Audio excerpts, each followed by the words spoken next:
In this tutorial, we're going to develop the UV map for our BattleBot.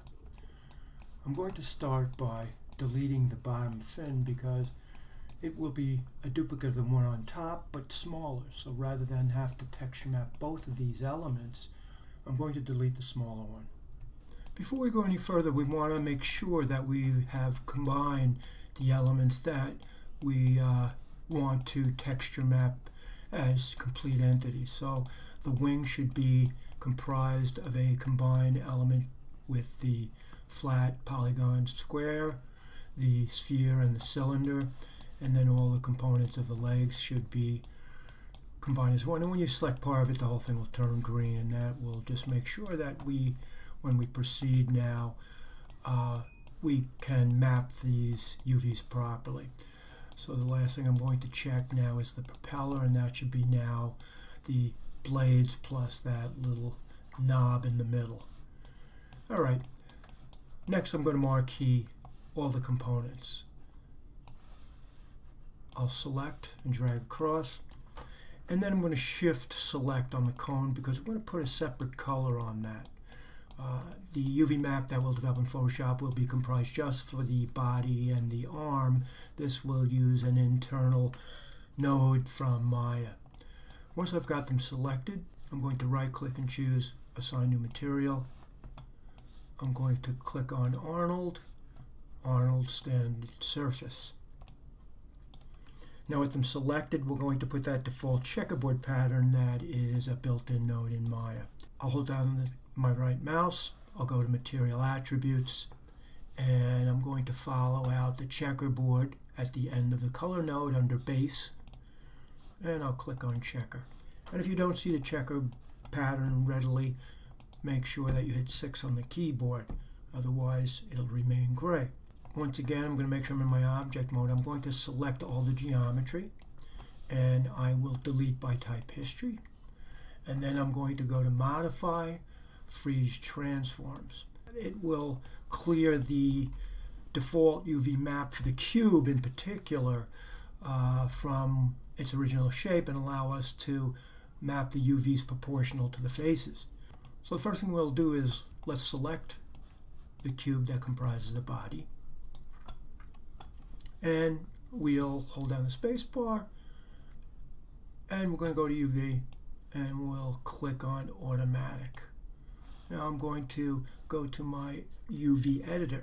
The UV editor is a green box with a checkerboard pattern. If you don't see it on your dock, you can go up to UV on the user interface, and at the very top is your UV editor. If you wish to apply it to your shelf, that would be Command Shift UV editor. I'm going to click on that now, and I'm going to turn off the checkerboard inside the UV because I want to be able to see the planes by themselves. And I can do that by clicking the second icon from the left next to the word checker. I'll turn that off, and I can see now, because I've used Free Transform, these UV sections are proportional to our geometry. Now we're going to sew these together.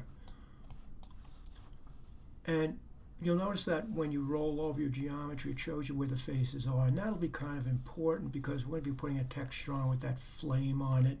We'll go over that in class probably, but I want to make sure that I've got the orientation visually when I go into Photoshop. So it's a good thing to be aware of. We can always have Photoshop open as well as Maya and do this. I'm going to right click on any of the shells and I'll choose Edge. You will see a corresponding edge selected as well. And I'm going to click on the Move and Sew. Now, I've got it on my dock already, but if you don't see the Move and Sew, you may need to put the custom shelf on top of the UV editor.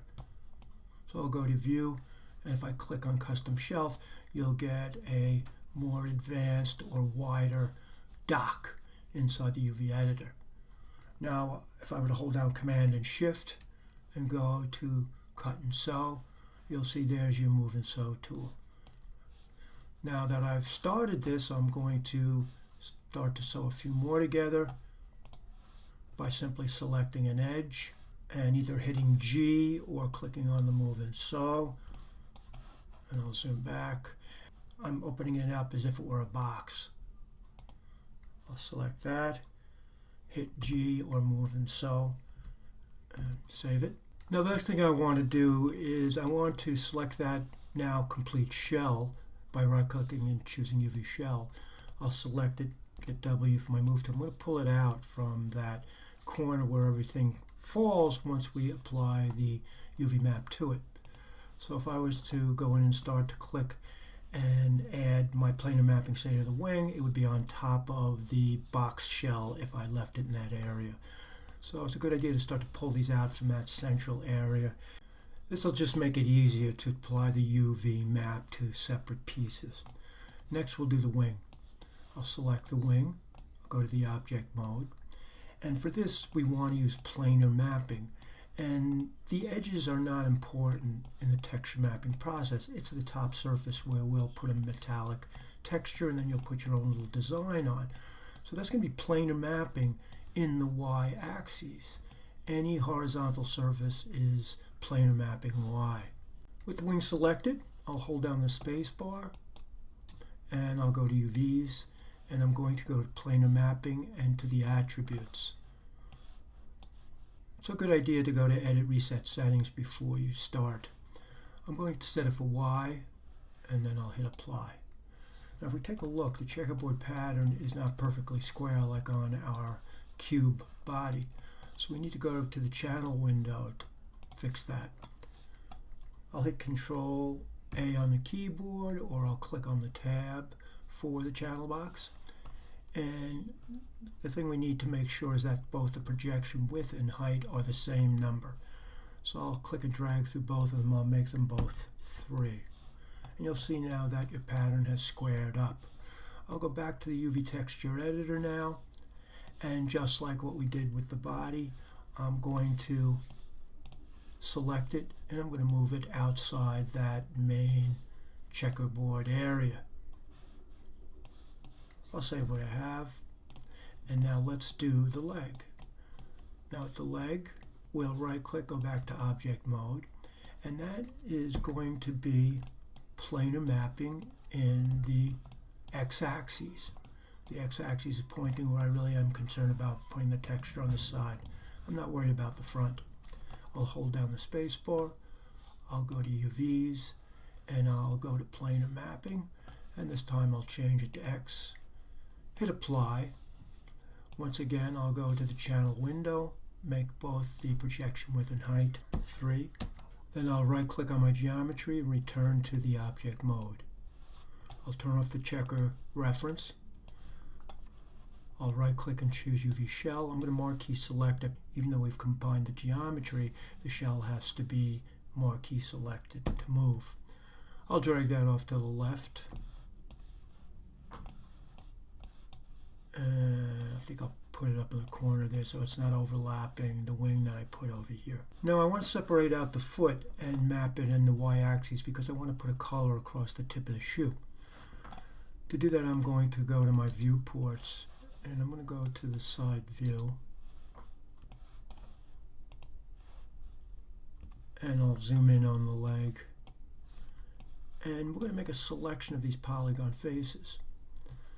Now, because it's at an angle already, I'm going to choose the marquee selection tool that is much like the lasso in Photoshop. It's the second tool down, right below the white arrow. If I were to right-click and choose faces, and then select that white arrow with the blue ellipse above it, I can now go in and start to select out an even row of my geometry. Now, I missed a couple in the back, but if I hold Control and Shift, I can marquee select those and add them into the selection.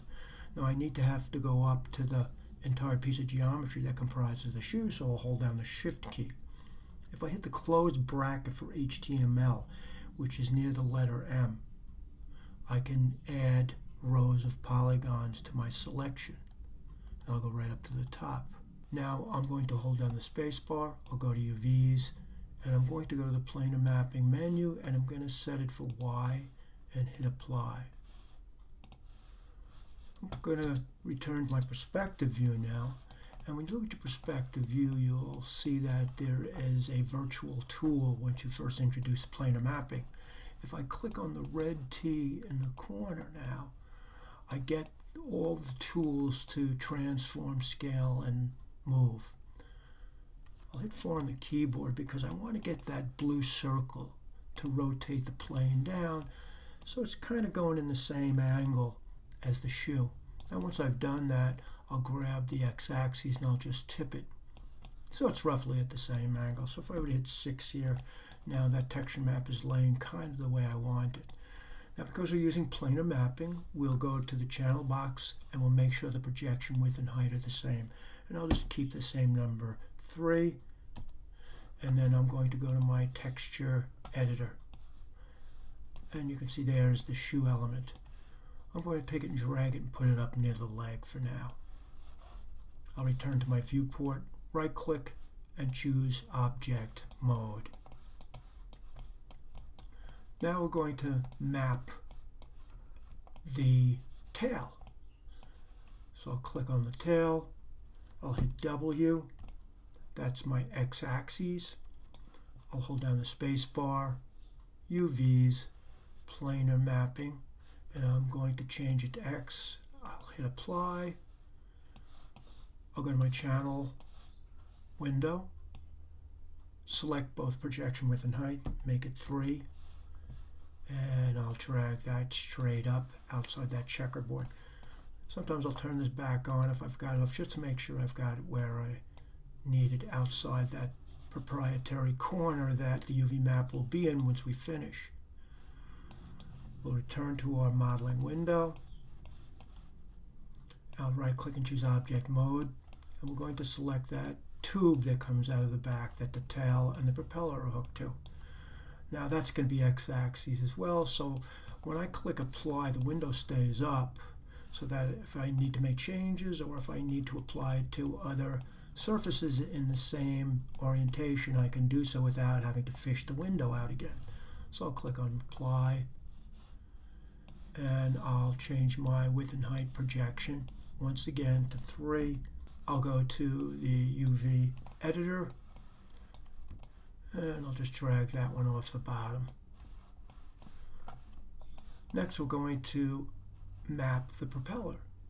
I'll return to my viewport, right click, go back to my object mode, select the propeller, and because I've got the UV planar mapping attribute up, I can now change the orientation. In this case it will be the Z, the blue. I'll click on Z and I'll hit apply.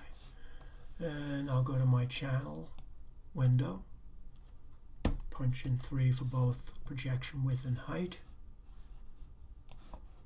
I'll go to my editor,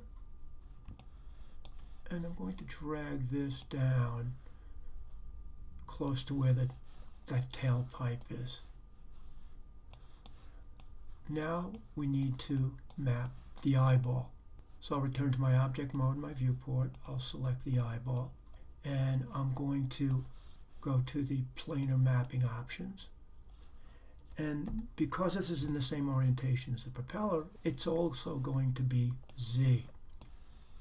I'll hit apply, go to the channel window, change the projection width and height to 3. And I'm going to drag that one over here, I think. Now I'm going to return to my object mode, and let's select that torus, that donut shape that's around the eye geometry. And I'm going to use the planar mapping that's already set for Z. I'll hit apply. I'll make it 3. I'll go to the UV editor, and I'm going to drag it over in the general vicinity of this corner where the eyeball resides. We'll go back to our viewport, and we've got one last element to UV map, and that's going to be this arm with the sphere attached to it. So I'll right click, go to object mode, select that geometry, and this one's going to be, we're going to change this one to X. So I'll select X, apply, and I'll change the width and height projection to 3. In our UV editor, I'll just put that over here for now. Now we're going to gather up all the UV maps and scale them to fit inside that checkerboard corner. I'll go back to my object mode, and I'll marquee select the elements that we've UV mapped. So that's everything but that cone shape.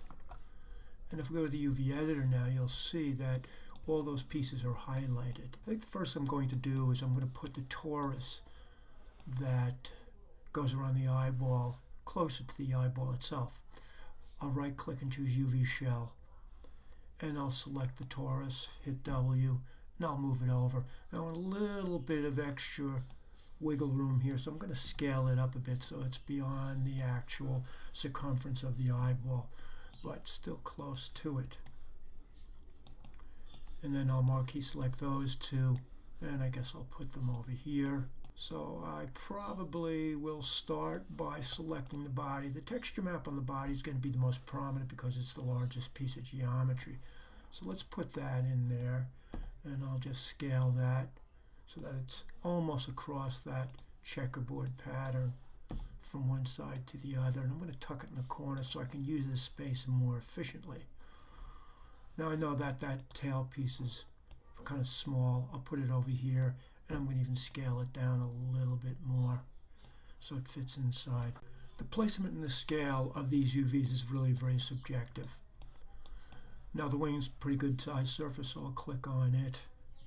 And you can see that if I select just the plane, the cylinder and the sphere are not selected, so I want to marquee select that. I'll start to scale it down a bit, and I'll tuck that right in here. And I'll probably scale just a little more to come inside that box. Next I'm going to get the leg, and I'll marquee select both of them, and I'll drag them down, maybe put them here, and I'll scale them to fit in that area. And if I wanted to, I could optimize the space a little bit more by perhaps selecting just the upper part of the leg, leaving the foot out of the selection, and hitting E on the keyboard and just rotating it a little bit. And this will give me an opportunity to move it up and tuck it into that corner. Now I'll select the shoe, and I'll put that there. Alright, so I'm going to marquee select the propeller. I'll move it up closer to the tailpipe. I'll shift select both, move them in, and I'll start to scale those down as well.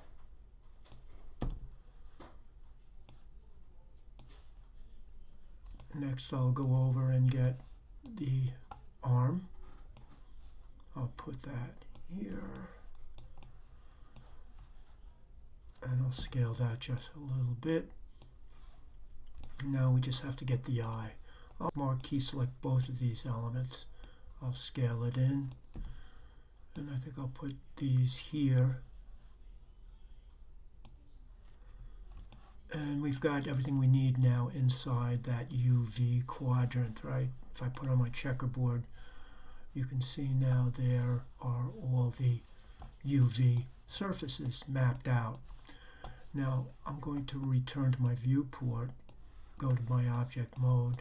Once again, I'll marquee select the elements that have been UV mapped. Now that I've got them all selected, I'll go to Image, UV Snapshot. I'll browse to my project folder, and I'll name it Bot Skin.